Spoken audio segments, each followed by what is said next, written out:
everybody, and welcome back to Careers in a Crunch. I'm Arti, and today I'm joined by Fiona Teahan, and I'm super excited for her to be here and hear about her career path. And I'm just going to take a second, and I want to thank you again for being here. Yeah, I'm super excited to hear about your experience. Yeah, thanks for having me on. Super excited to be here to chat with you.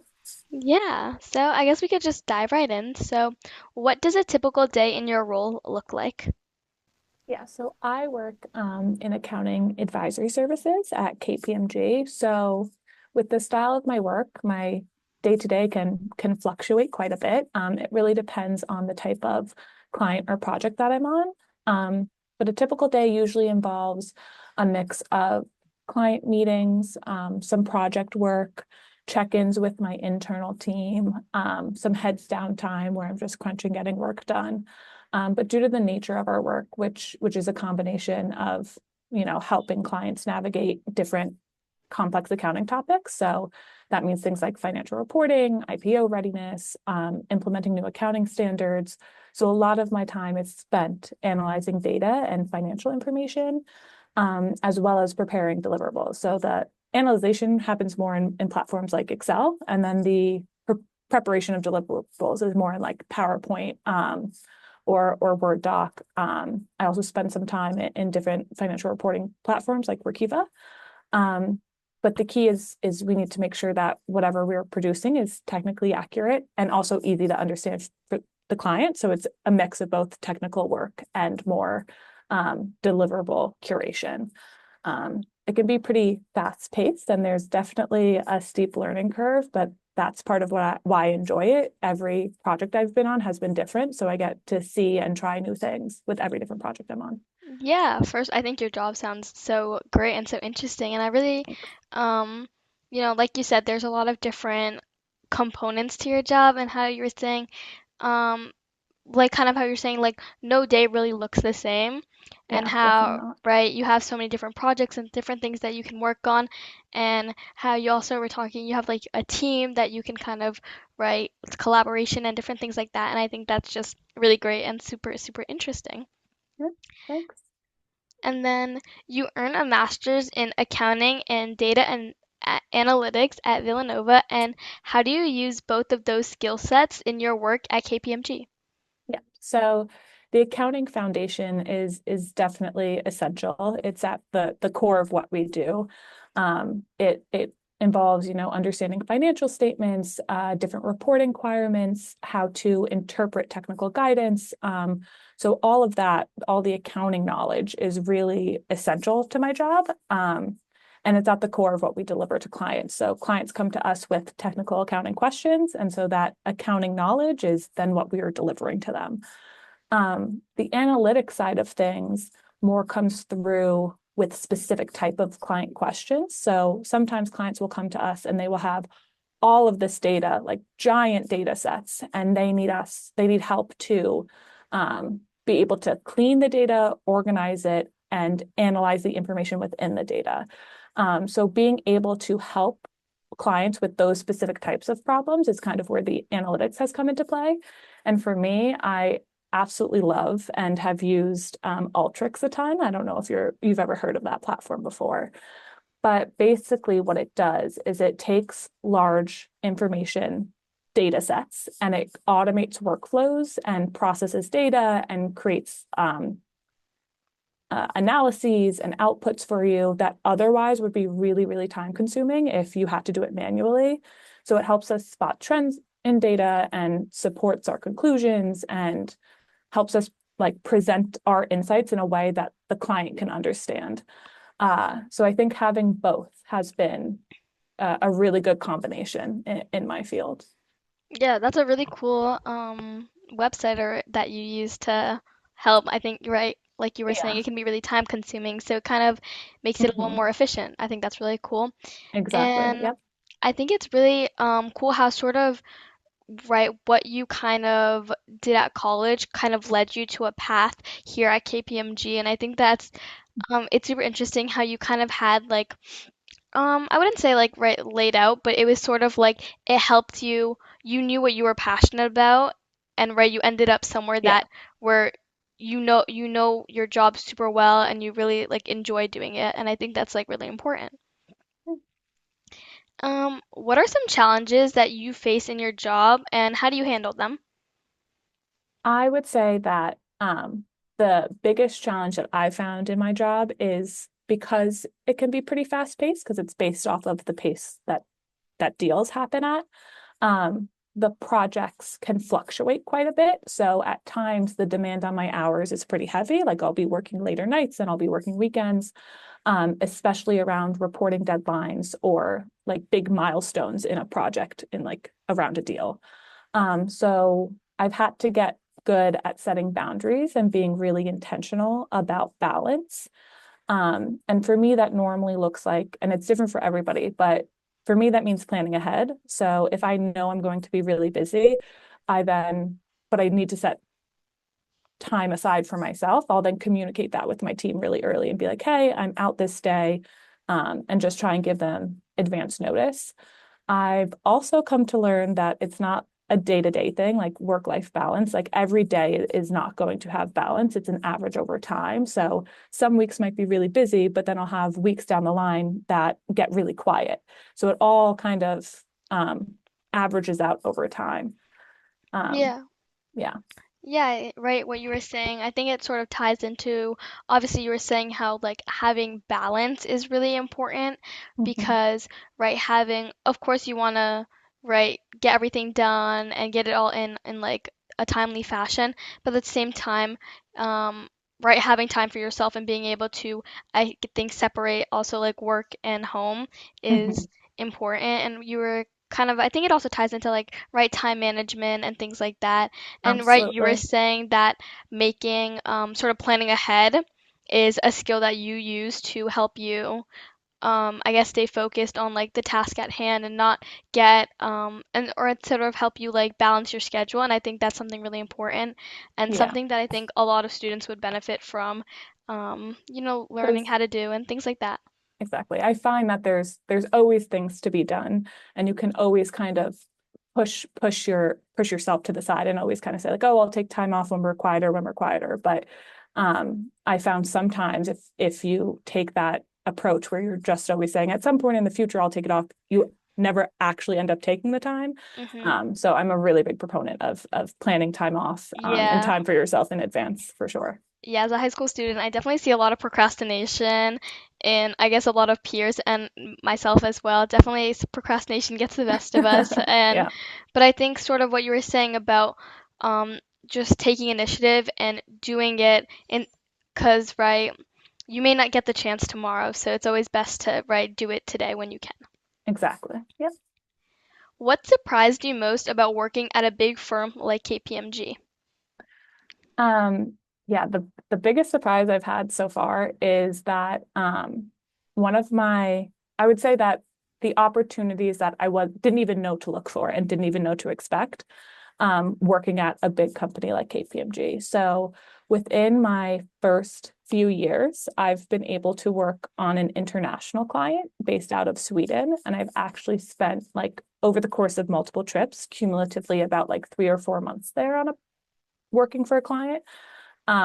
And that was a really, really cool opportunity because not only did I get to see a new country, which I never thought I'd get to visit, but I also got to see how like the business and accounting practices are different internationally. So it was a really interesting perspective. Um, and I never thought that like this early in my career I'd be able to work abroad. So I would say the biggest surprise was like working at a larger firm open doors that I didn't even know to look for. Yeah, first that's super cool being able to go to Thanks. Sweden for what you said 3 to 4 months. That's like incredible. And yeah, I think you were talking about sort of how you didn't expect there to be so many like different types of things. Maybe I feel like maybe a lot of times people expect everything to be what it seems like and Mhm. sort of not just try and do what it seems but not really look beyond. But I think it's really cool that you were able to kind of have these opportunities that could kind of, like you said, open you doors and lead Mhm. lead to other things. So I think that's super super cool. Thanks. Yeah, it was a lot of fun. And what skills have been most important or like what skills do you think have been most important for succeeding in an environment like KPMG? My absolute number one biggest skill that I've found most useful and is applicable no matter what project I'm put on is definitely organization. It's like huge for me. And in advisory specifically, you can oftentimes be juggling multiple projects, multiple different deadlines, different stakeholders are involved, and you have to keep track of what tasks are on your plate, what tasks are due by the team in general, when they're due, how you're getting them done, who's getting them done. So there's just a lot going on and a lot of moving parts. So being able to keep track of that and stay organized is really important and makes day to day a lot easier. And that being organized also helps with really good communication. Because if you're not organized, if you don't know what needs to get done and when, you can't communicate that to your team. So I think like good organizational skills and communication skills kind of go hand in hand. Yeah, I think sort of like you were saying, organization, I think personally is really important. And of course, it's important in like jobs like yours and of course others. But I think especially in like high school setting and like where I am, I think it is also super important, right? Because workload can be a lot and right mixed with like homework and tests and extracurriculars, there can be a lot of different things that people have to juggle. And I think like you said, sort of being able to sort of know what you're doing and like planning, I think that's super important because I think that can get people very far. And like you were saying, communication, I think communication is always an important skill, being able to sort of being able to talk to others and maybe like relate and have sort of conversations and things like that is always like super important. Yeah, I think those are definitely two skills that I found have helped me a ton in my current role at and job. But I think they're definitely transferable to many Hmm. different jobs. And I think no matter where my career takes me, building those skills now is going to pay off in the long run. Yeah, I totally agree.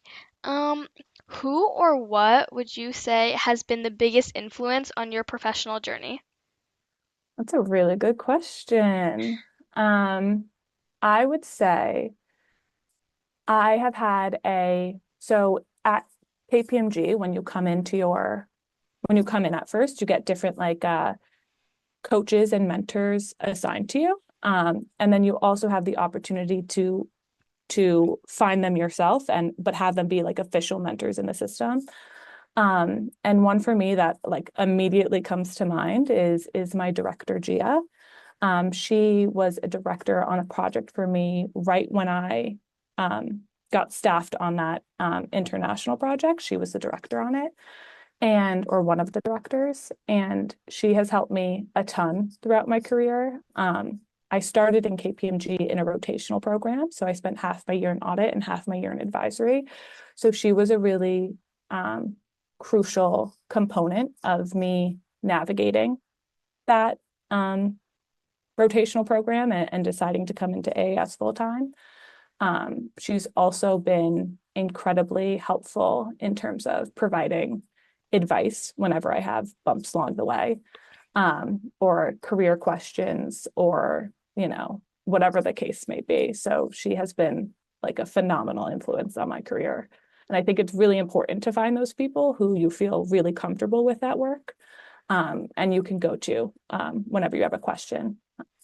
Yeah, I think that's super great, right? Being obviously you were kind of talking about this, having somebody that you can sort of go to who maybe knows a little bit more about what you're doing than Mhm. you do, right? And so you have Exactly. that person to ask questions and talk to and they can sort of help guide you through where you are. And I think that's like really great having somebody like that. And I think it's applicable in like a lot of places, right? To be able to like experience having somebody who's older a little bit, especially like the advice part, I think Mhm. is really important because right, they can sort of help you if you're struggling and you're not really sure what to do. They can sort of help you get you back on your feet. Definitely. And she's definitely someone who I looked at and was like, down the road, that like her career is what I want my career to look like. So then to be able to have her as a mentor has been really amazing. Yeah, that's great. It's like having like a role model. Yeah. Exactly. Yeah, Yep. that's great. Sort of, I guess kind of a fun question is what would you say has been sort of like a good achievement or your best achievement in your Ooh. career so far? I would say um, recently over the back in the spring, I decided to start sitting and studying for my CPA exams. So those are a series of 4 exams that you have to pass in order to become a certified public accountant. So I started studying for those in this past May, and I just found out before the holidays that I passed my last one. So super excited about that, and that's definitely an accomplishment I'm really, really proud of. First of all, that is amazing. So congratulations. Thank you. Thank you very much. Yeah, and that's a really great accomplishment. I think especially something that you put a lot of dedication and put a lot of like time and effort into, and being able to see that all your hard work has paid off. I think that's like a really great accomplishment. So that's amazing. Thank you. Sort of going into advice now. Mhm. If you could go back and give your high school self one or more pieces of advice, what would you tell your past self? I really love this question. I think it's a super fun question. Um, One thing I would tell myself in high school would be to learn the difference between perfection and excellence. Because I definitely had struggled with like perfectionism. And while that sounds great, it it actually can hold you back, and in some areas did hold me back, because it made me afraid to try things that I wasn't already good at. So like if something came my way, if I was worried that I wasn't going to be good at it immediately, I would kind of take a step back and kind of avoid it. It also made me prolong handing things in, or like, providing output until I felt it was flawless, which, sometimes is an impossible goal to achieve. And then I feel like excellence, on the other hand, it it's more about the effort you put in and the growth over time and continually improving. So I feel like it leaves more room for making mistakes, being a human, and learning from them. And both in college and now in my career, I found that people really do value your progress and your curiosity and your follow through much more than they value a perfect output from you. So I think it's really important to recognize, and I wish I had recognized it earlier, that you can still have really high standards for yourself without burning yourself out. Yeah, I think that's a really great piece of advice and like a point that you make about, right, kind of what you said about perfectionism, that it can sort of like get the best of you almost if you're, right, kind of, I really like what you're saying about how All good. perfectionism can sort of hold you back in the sense that sort of you can be afraid to make mistakes and it's like hard to like try again. But I really like about you were saying how excellence, right, sort of learning about the difference, Mhm, because excellence is really about the effort that you're willing to put into something, even like you mhm. said, if it's new and something maybe you know that you might fail at or you might not do great, but trying anyways. And I think kind of Exactly. I what you were saying about in college and things like that, how they look for more of that, of the work you put in rather than the outcome. Mhm. And then going into my last question, what advice would you give to high school students who are still unsure about what they want to do? Yeah, so I think I'm going to circle back a little bit to something we alluded to earlier in the interview, where we were talking about how I kind of had an idea of what I wanted to do and kind of was able to follow that through. Um, and while that's true to an extent, I think one thing I would like to highlight is that in high school, I did not know I wanted to be in accounting specifically or in advisory specifically. I more just knew the things that I liked and enjoyed. Like I knew I really liked math. I knew I liked problem solving. I knew I liked things that were faster pace. So it wasn't so much, I didn't know as a high schooler that this was the exact job that I wanted. So advice I would give would be to try not to stress so much about having it exactly figured out. Um, and generally speaking, from my own experience as well as like experiences of some of my friends, careers aren't straight lines. Like you think you're gonna love one career and then you try it out and it turns out to not be for you, so you pivot. Um, and I'd say like myself, I didn't discover my career. Like I didn't discover that this is what I wanted to be. It came as a result of focusing on what interested me, what excited me, and building skills and experiences around that.